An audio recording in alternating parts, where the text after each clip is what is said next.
Humans. Humans have lived on planet Earth for a long time. In fact, while our ancestors have been around for about 6 million years, the modern form of humans only evolved about 200,000 years ago.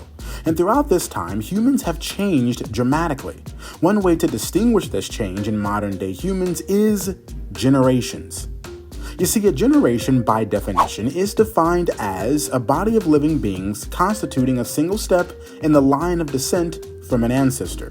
Furthermore, according to Western civilization, there are several generations that we all belong to. Those generations are as follows: Baby Boomers, Generation X, Generation Y or Millennials, which is the generation I belong to, in case you were wondering, and lastly, there's Generation Z. So with all of this information, I had a few thoughts. First off, why are the generations represented with a letter? And to that point, what happens after Generation Z? Do we start at the beginning of the alphabet, or are we getting into uncharted territory? You see, in this episode, I want to not only analyze each generation, but explore what came before the generations we know and what will come after. So stay tuned. I'm Chris, and of course, you're watching Factsma.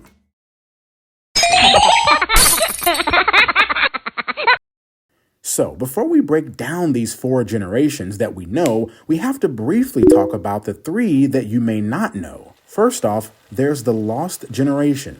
The term lost generation refers to a group of writers, but also to an entire generation who came of age during World War I. The term lost generation came from a statement. It read, "All of you young people who served in the war, you are all a lost generation." Writer Gertrude Stein said this to a young Ernest Hemingway in the years after World War I.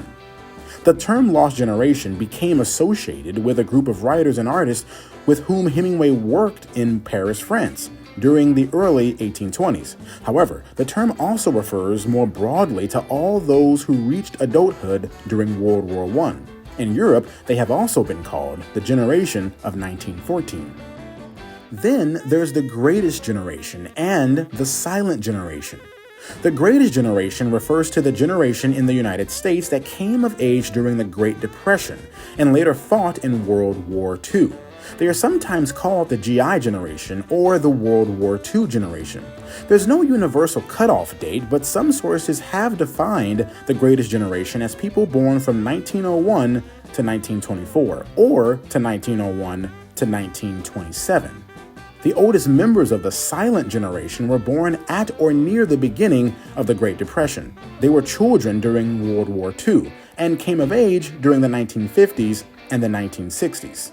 This generation is significantly smaller than their predecessors, those of the Great Generation, and smaller than the next generation, the Baby Boomers. So when it comes to the generations we know, why are they named after letters? Well, it mostly started with Generation X, people born between 1965 and 1980. The generation before this was the Baby Boomers, born 1946 to 1964. Post-World War II, Americans enjoyed newfound prosperity, which resulted in a baby boom. The children born as a result were dubbed the Baby Boomers.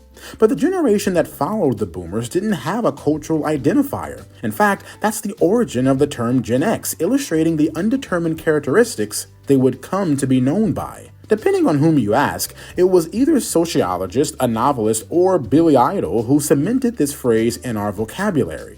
From there on, it was all about the alphabet. The generation following Gen X naturally became Gen Y, born between 1981 and 1996, give or take a few years on either end. So I wanted to expand a little more on Generation Y for a bit, because you see, some would argue that it could be split into Gen Y.1, 25 to 29 years old, and Gen Y.2, 29 to 39 years old. You see, not only are the two groups culturally different, but they're on average in vastly different phases of their financial life. The younger group are just now flexing their buying power. The latter group has a more extensive history and may be refinancing their mortgage and raising children. The contrast in properties and needs is vast. So what about Generation Z? Well, the numbers for Generation Z are pretty interesting. Generation Z or Gen Z tend to be people born between 1997 and 2010, or 2012 if you want to be specific. Generation Z represents the leading edge of the United States' changing racial and ethnic makeup. A bare majority are non-Hispanic whites, significantly smaller than the share of millennials who were non-Hispanic whites in 2002. 1 in 4 Gen Zers are Hispanic, 14% are Black, 6% are Asian, and about 5% are some other race or 2 or more races. It's thought that this generation will help shape the planet by being socially minded, independent thinkers who recognize their responsibility in shaping a better future for all. But with all this being said, what comes next? What comes after Generation Z? Before we get to that, I think it's necessary to briefly see how other countries around the world view their generations. In Armenia, people born after the country's independence from the Soviet Union in 1991 are known as the Independence Generation. In Bulgaria, people born in the final years of communism and early years of democracy, mid-80s to mid-90s, are known as the Children of the Transition. In the People's Republic of China, the post-80s are those who were born in the 80s in urban areas of mainland China.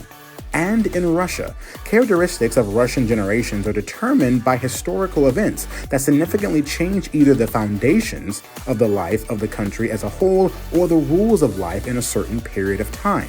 The generation of winners, for example, is the generation of the Cold War. So to finally answer what comes after Generation Z, we need to rephrase the question actually, and ask what has come after Generation Z. And that's where Generation Alpha comes into play. Generation Alpha covers those born between 2010 and 2024. Most of their parents are millennials, and every 9 minutes, a new member of Generation Alpha is born in the United States.